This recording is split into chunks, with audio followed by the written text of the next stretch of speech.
Te decía hace un momento que necesitamos primero como ir en una ruta. Esa ruta va a ser la definición, después vamos a buscar el origen, después nos vamos a centrar básicamente en cómo regresamos a un temor divino y finalmente qué beneficios tiene. ¿Estamos listos? Porque vamos a pasar un buen rato en Génesis. Ahí es donde vamos a anclarnos un ratito para entender. Pero cuando estamos tratando de definir algo, lo usual, lo normal a veces es, pues vamos al diccionario. ¿Qué les parece esta definición del diccionario de la Real Academia? Es un sentimiento o sensación de inquietud o angustia que te invita a alejarte. Queda eso, ¿eh? A alejarte o evitar aquello que se considera peligroso, arriesgado o dañino. Entonces, esos elementos van a cobrar más relevancia cuando ahorita estemos leyendo Génesis. Y cuando vamos al origen, y esta es la segunda parte, cuando vamos al origen, entonces ahora lo que estamos viendo es que necesitamos como entender dónde se da ese origen, ese principio, esa primera vez. ¿Y qué te parece si buscas en tu Biblia Génesis 3? Y vamos al versículo 4. Yo le voy a dar lectura del versículo 4 al versículo 10.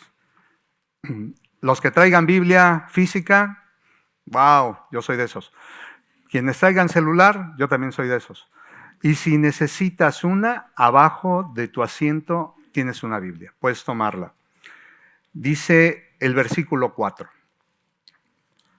No morirán, respondió la serpiente a la mujer. Dios sabe que en cuanto coman del fruto, ojo, se les abrirán los ojos. Serán como Dios, con el conocimiento del bien y del mal. La mujer quedó convencida. Vio que el árbol era hermoso y su fruto parecía delicioso. Y quiso la sabiduría. Subraya, quiso la sabiduría que le daría. Así que tomó del fruto y lo comió. Después le dio un poco a su esposo que estaba con ella y él también comió. Entonces, en ese momento se les abrieron los ojos y de pronto sintieron vergüenza por su desnudez. Entonces cosieron hojas de higuera para cubrirse. Cuando soplaba la brisa fresca de la tarde, el hombre y su esposa oyeron al Señor Dios caminando por el huerto. Subrayo, oír. Así que se escondieron del Señor Dios entre los árboles. Entonces el Señor Dios llamó al hombre. ¿Dónde estás? El hombre contestó, te oí, subraya, te oí, caminando por el huerto, así que me escondí. Tuve miedo porque estaba desnudo. Y aquí es la primera vez que vamos a encontrar esta palabra. Tuve miedo. Tienes que ser muy intencional en ver los momentos, porque antes era una vida diferente, la de Adán y Eva. ¿Dónde estaban viviendo? En un Edén, en una relación, en una comunión, en algo que no producía miedo. Pero llega un momento en el que sucede algo, comen de un fruto y entonces empiezan a cambiar las cosas. Ya la reacción fue miedo. Lo que antes me producía seguridad, ahora me produce miedo. Entonces aquí hay dos cosas que vamos a tratar, como dicen, y aquí siempre saco a un amigo que me gusta mucho, a Jack el Destripador. Vamos por partes, ¿ok? Bueno, la primera. ¿Te fijas? Del ofrecimiento original que le hace la serpiente, hay tres cosas básicamente que está realizando la serpiente. ¿Cuáles son los ofrecimientos que le está haciendo? Que se le abran los ojos, se van a parecer a Dios y ¿qué más? Van a conocer el bien y el mal. Y aquí tenemos que poner los dos versos, el 5 y el 7, en un paralelo para ver qué está sucediendo. En medio hay un sándwich que es muy interesante. Entonces, en el 5 tenemos tres ofrecimientos. Y después en el 7 dice esto. En ese momento se les abrieron los ojos. ¿Se cumplió? ¿Se cumplió lo que la serpiente quería? Sí. Y de pronto, ¿qué más? La segunda era, te vas a parecer a Dios. ¿Pero qué pasó? No, sintieron vergüenza. Cambió el ofrecimiento. Y la tercera, vas a conocer el bien y el mal. ¿Y qué pasó? Cosieron hojas de higuera y se cubrieron. ¿Te das cuenta cómo del ofrecimiento que hizo la serpiente en realidad solamente aparentemente se cumple una? ¿Se abren los ojos? ¿Dónde está lo bello? Ok, lo bello está en, ¿qué pide ella? Ella en el verso 5 dice, quiero sabiduría. Ojo, pero la serpiente no me dijo acerca de la sabiduría. La serpiente me dijo, se te abren los ojos, eres como Dios y vas a conocer el bien y el mal. Caray, como que esto ya no me está dando sentido. ¿Te fijas que aquí hay que ponerle mucha intención para tratar de entender? Algo está cambiando. Cuando he escuchado la interpretación de estos versos, siempre he escuchado, bueno, es que el pecado produjo la vergüenza. Sí, sí es cierto. Y esa es como la interpretación que tratamos de darle. Y tiene razón, pero hay algo más profundo que está pasando dentro. Porque la vergüenza es la consecuencia de eso que pasó. No es la vergüenza el problema. Hay algo más profundo que está sucediendo en ese momento. Y eso, algo más profundo, primero es que está cambiando la autopercepción de quiénes eran ellos. De repente, yo ya no soy el Adán que vive en el Edén, caminando con el Señor, y que todo me produce tranquilidad y paz. Ahora, cuando pruebo esa fruta, mi vida empieza a haber inseguridad, cambio, y estoy dejando de escuchar la voz principal, que era la de Dios. ¿Te estás dando cuenta que está cambiando el cómo se ve Él? ¿Qué otra cosa puede cambiar? Nace una conciencia moral. Y esa conciencia moral es bien sencilla. Dice, tuve miedo, ¿por qué? Porque estaba desnudo. Oye, a ver, haz un alto. En el capítulo anterior, en el verso 25, ellos dijeron que estaban desnudos y no sentían vergüenza. Entonces, ¿qué pasó? ¿Qué pasó? ¿Por qué ahora ese elemento que yo conozco me está dando vergüenza? Bueno, porque lo que se está rompiendo es la comunión con Dios.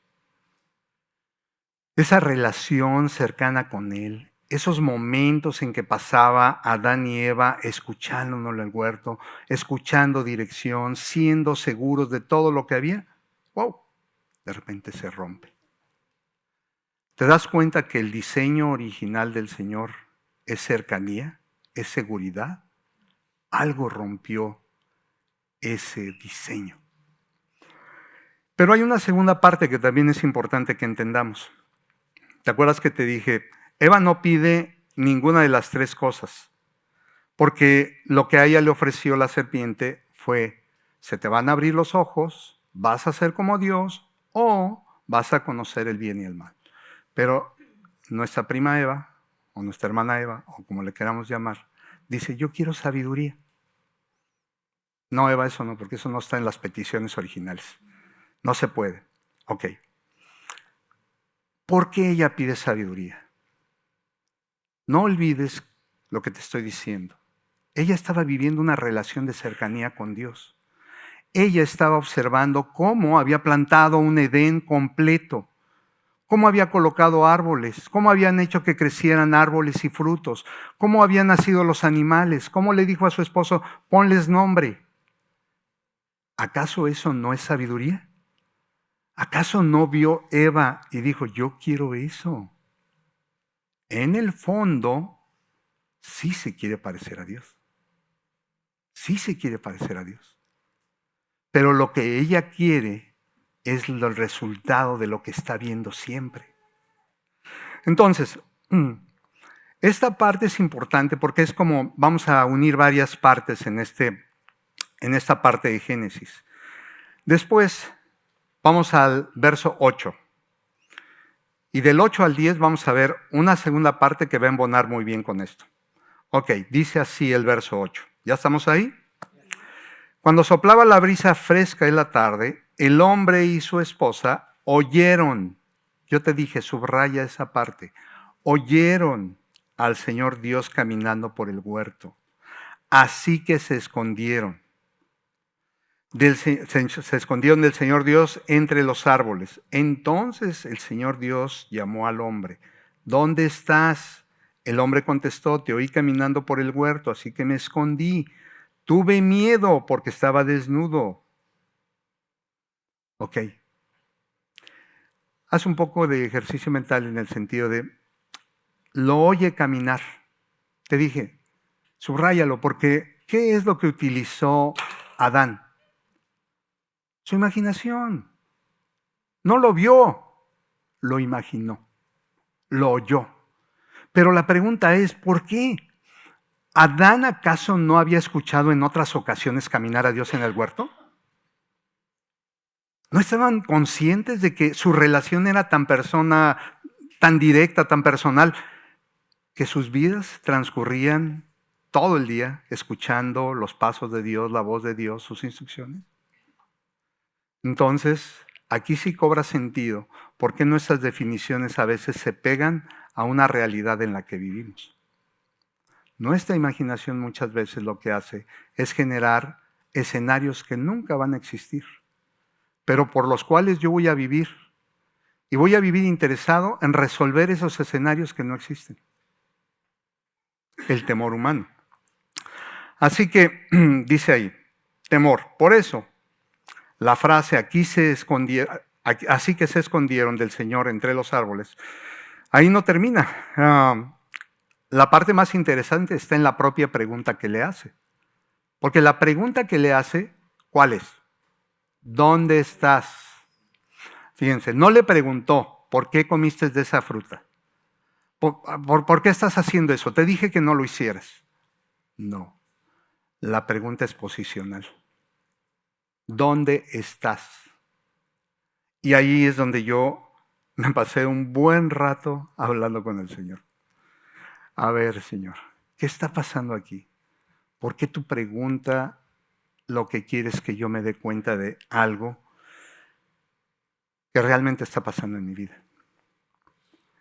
Porque si esa pregunta es posicional, es decir, lo que está tratando de decirle Dios es, ¿dónde está tu corazón?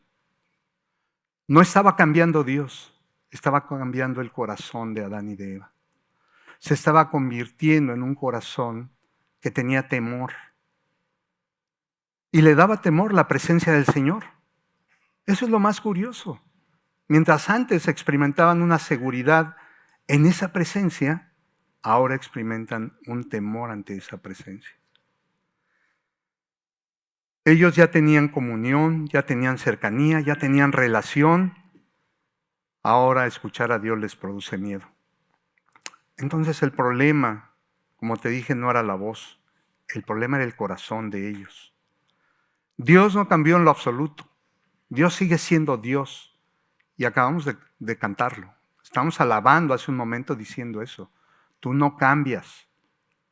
Porque eso exactamente, Él no cambia. Los que cambiamos fuimos nosotros.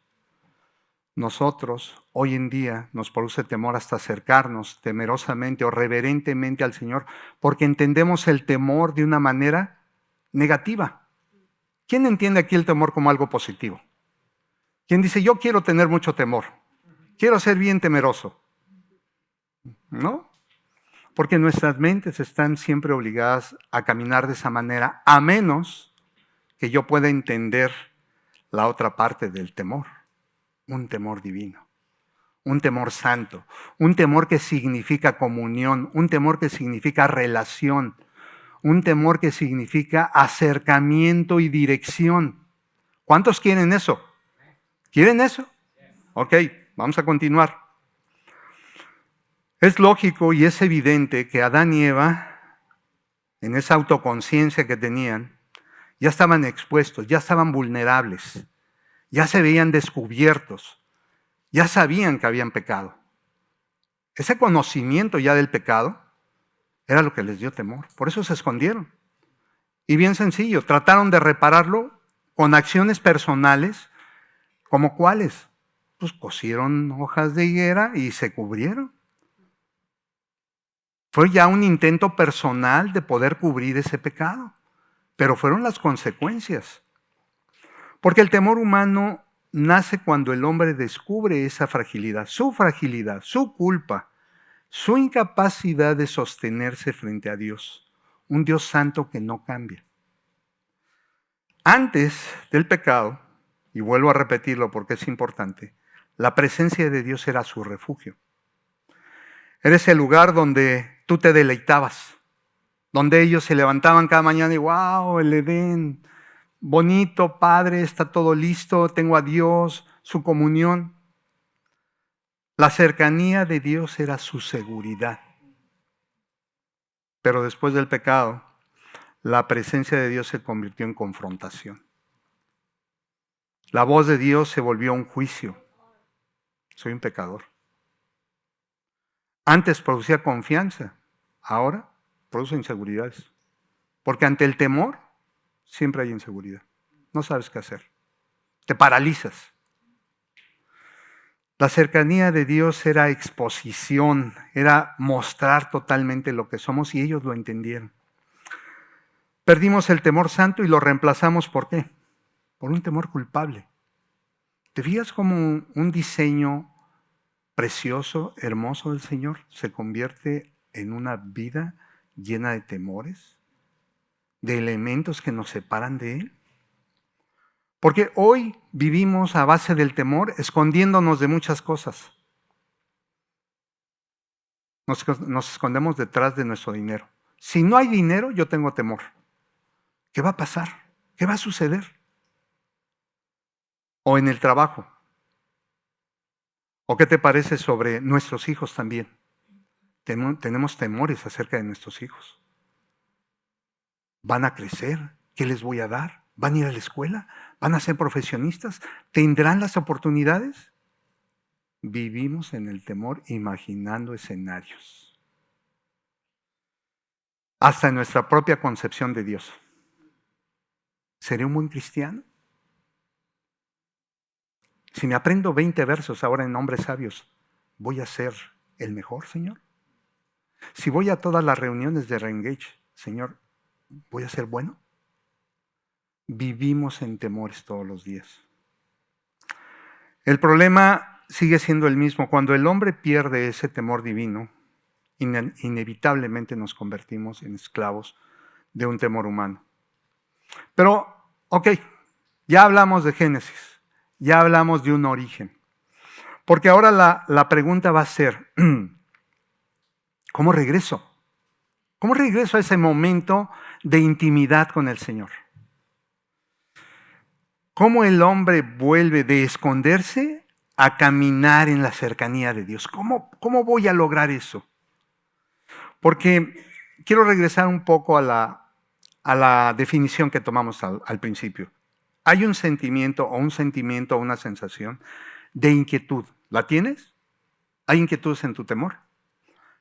Que te invita a alejarte o evitar aquello que se considera peligroso.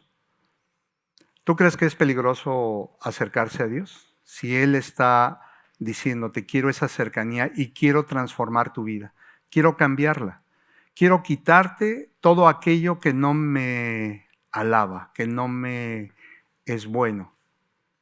Tienes que abandonar muchas cosas. Tu vida tiene que ser transformada. Y a veces eso nos da temor, porque estamos hablando de dinero, estamos hablando de bienes, de posición. Si el Señor te dice, vende todas tus cosas y sígueme, no, Señor, pues ¿cómo? ¿Y de qué voy a vivir?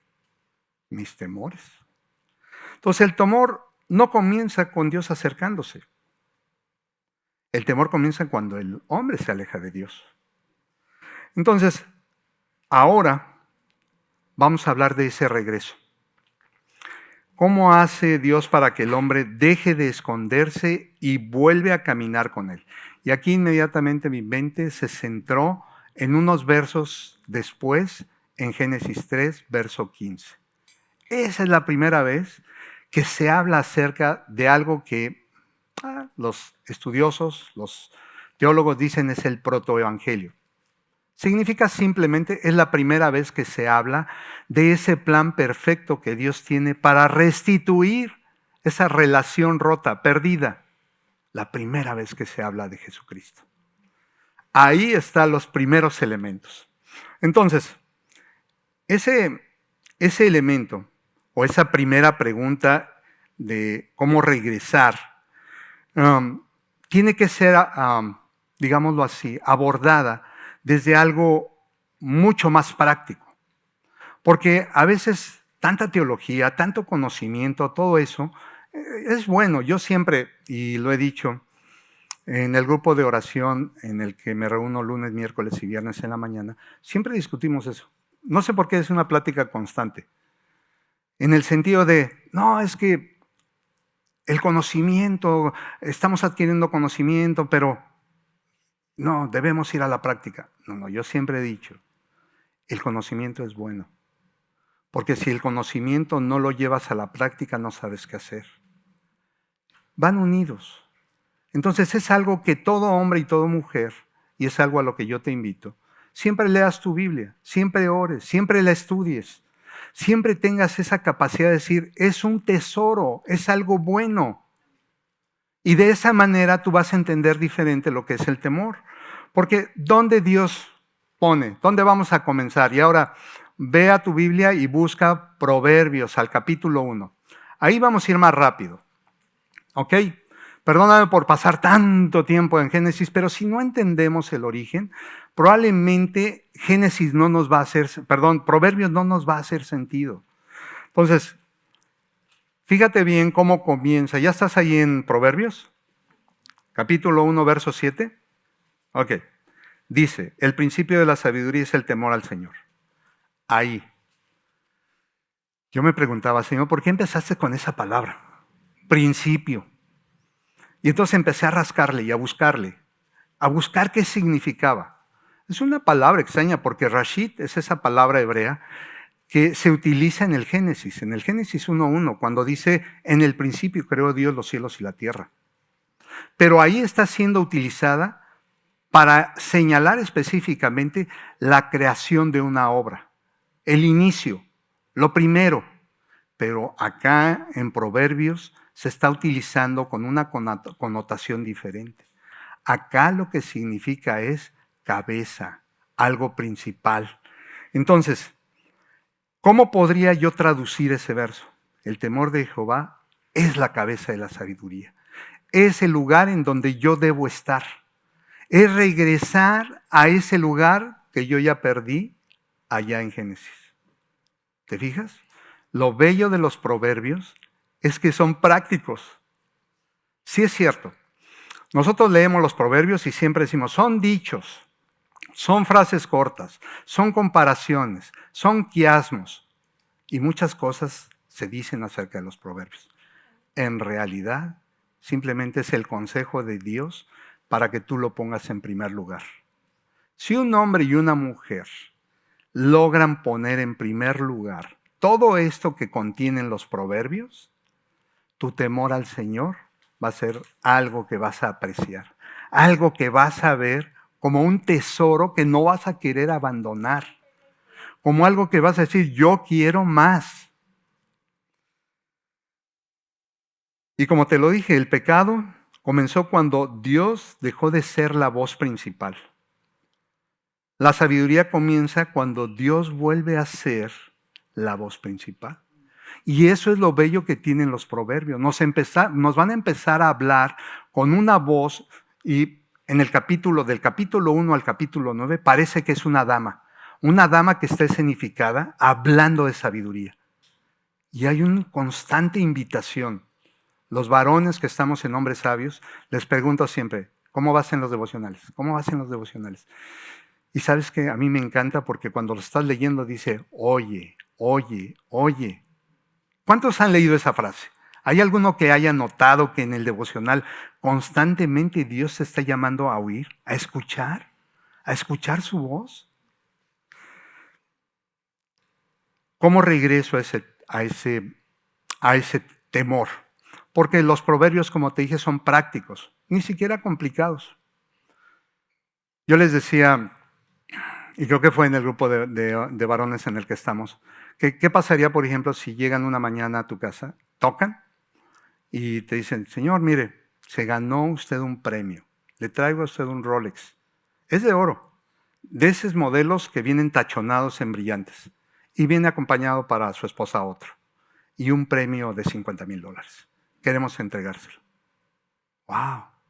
Te lo entregan, ¿y dónde lo colocas? ¿Lo dejas afuera? ¿Lo dejas encima de la mesa? ¿O lo vas a resguardar? Bueno, eso no sucede con la palabra del Señor. Las Biblias están abandonadas en los estantes. Hay cuadernitos que tenemos por ahí que hacemos anotaciones y nunca le damos el valor que el Señor se merece. Estoy poniendo en perspectiva lo que yo mismo veo, porque yo soy el primero que pongo al frente mis errores. Entonces, cuando uno empieza a tener esa concepción, uno va al capítulo 2. Vamos al capítulo 2 de Proverbios.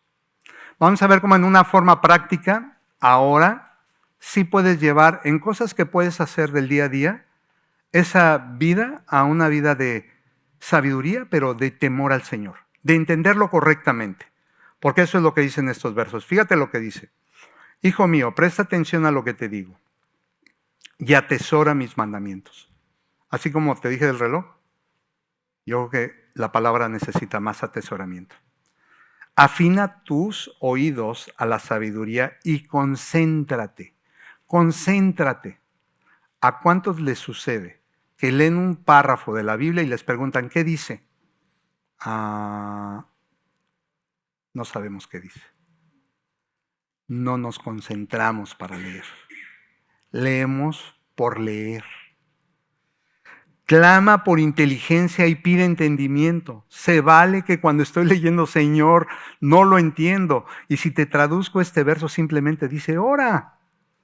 Entonces, haz un momento, una pausa. Señor, no estoy entendiendo. ¿Qué estás tratando de decirme? Háblame. Tú me conoces. Búscalos como si fueran plata. Como si fueran tesoros escondidos. Entonces, subráyalo, anótalo, circúlalo, ponlo en amarillo, comprenderás lo que significa el temor al Señor. Algo sencillo, práctico, nada teológico, nada de que apréndete la doctrina fulana y la doctrina mengana y recítate el verso en hebreo y luego recítatelo en griego. No, práctico, práctico. Pero además, el Señor no se quedó ahí. Él dice, ¿sabes una cosa? Vas a tener muchos beneficios. Va a haber muchos beneficios si tú tomas ese camino. Y ahora vamos a recorrer proverbios en diferentes lugares y vienen a mi mente muchas más, porque esta es una pequeña sección. En Proverbios 3, versos 7 y 8, dice que el temor a Jehová, dice así, no te dejes impresionar por tu propia sabiduría. En cambio, teme al Señor y aléjate del mal. Aquí. Entonces, darás salud a tu cuerpo y fortaleza a tus huesos. Es un beneficio. Y si lo sabes tomar, es un beneficio espiritual. No solamente que te diga, te vas a curar de tus enfermedades. Tal vez mis peores enfermedades son espirituales, ni siquiera físicas. Proverbios 8:13 te hace odiar el pecado. Fíjate cómo dice Proverbios 8:13. Búscalos. No corremos prisa porque ya es el segundo servicio. Pero quiero ser respetuoso con tu tiempo. Todos los que temen al Señor odiarán la maldad. ¿Te suena? ¿Te gustaría? ¿Te llama la atención atesorar su palabra para que tú puedas diferenciar con claridad cuándo odiar esa maldad? ¿Cómo actuar? O Proverbios 14, 26 y 27, porque esos versos nos hablan de cómo nos da confianza y se vuelven un refugio. Te los leo. 26. Los que temen al Señor están seguros. Él será un refugio para sus hijos. ¿Quieres un refugio? ¿Quieres sentirte seguro? Así como Adán y Eva perdieron esa seguridad, nosotros podemos tener ese regreso a esa seguridad. ¿Cómo? En el temor del Señor. Y el verso 27, el temor del Señor es fuente de vida. Ofrece un escape de las trampas de la muerte. No dice que es un riachuelo que se seca, es una fuente. ¿Qué idea te da eso? Algo que no acaba. Y podemos continuar, Proverbios 15:33. Nos enseña humildad. Dice el verso de Proverbios 15:33. El temor del Señor enseña sabiduría. La humildad precede a la honra. Y puedo continuar, porque Proverbios 19:23 produce descanso y satisfacción. Pero voy a hacer una pausa y te voy a decir algo. ¿Cómo se ve la vida de una persona? ¿Cómo se ve la vida de una persona cuando tú dices, ok, ya veo que todo eso lo está haciendo? ¿Cómo se logra ver? Y para eso me encanta el Salmo 111 y el Salmo 112. Porque son dos salmos que se le atribuyen a David. Y solamente te leo, por ejemplo, el verso 10 del Salmo 11. ¿Ya estás ahí? Salmo 111, verso 10. El temor del Señor es la base de la verdadera sabiduría. Y wow, yo dije, Señor, pues no que se le habías dado esa frase a Salomón. No, se la di a su papá. Y su papá se la enseñó a su hijo. Por lo menos la tradición dice que es un salmo de David. Y Salomón está repitiendo una frase que escuchó en algún momento. Hay entonces elementos para pensar eso. ¿Y qué significa eso? Pues el Salmo 112 muestra la vida o la forma o el ejemplo de una persona, cómo se ve cuando es una persona temerosa del Señor. ¿Te lo leo? ¿Ok? Salmo 112. Alabado sea el Señor. Qué felices son los que temen al Señor y se deleitan en obedecer sus mandatos. Sus hijos tendrán éxito en todas partes. Toda una generación de justos será bendecida. Ellos mismos serán ricos y sus buenas acciones durarán para siempre. La luz brilla en la oscuridad para los justos. Son generosos, compasivos, rectos. Les va bien a los que prestan dinero con generosidad y manejan sus negocios equitativamente. A estas personas no las vencerá el mal. A los rectos se les recordará por mucho tiempo. Ellos no tienen miedo de malas noticias. Lo repito, ellos no tienen miedo de malas noticias. Confían plenamente en que el Señor los cuidará. Tienen confianza y viven sin temor. Y pueden enfrentar triunfantes a sus enemigos. Comparten con libertad y dan con generosidad a los necesitados. Sus buenas acciones serán recordadas para siempre. Ellos tendrán influencia y recibirán honor. Los perversos lo verán y se pondrán furiosos, rechinarán los dientes de enojo, se escabullirán avergonzados con sus esperanzas frustradas. Esa es una vida práctica, sencilla, de confrontación. ¿Cómo se ve mi vida? ¿Se parece a eso o no se parece? Y quiero terminar tal vez buscando conclusiones, ideas que nos puedan llevar a, voy a pensar en esto. No solamente toda la información que tuve, ¿cómo la traduzco en mi mente? ¿A qué estoy llegando? Ok, la primera. Si Dios ya no es lo que ocupa el primer lugar en tu vida, eso significa que algo más ya tomó ese lugar. Pregúntate qué es. Porque probablemente sí, en la vida de cada uno de nosotros, Dios ha sido desplazado y estamos luchando para volver a ese temor de Dios.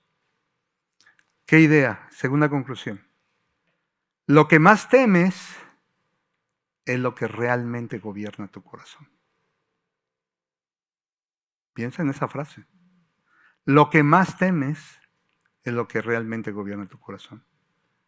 Y 3, Cristo no vino solo a quitar tu pecado, vino a devolverte el camino de regreso a Dios.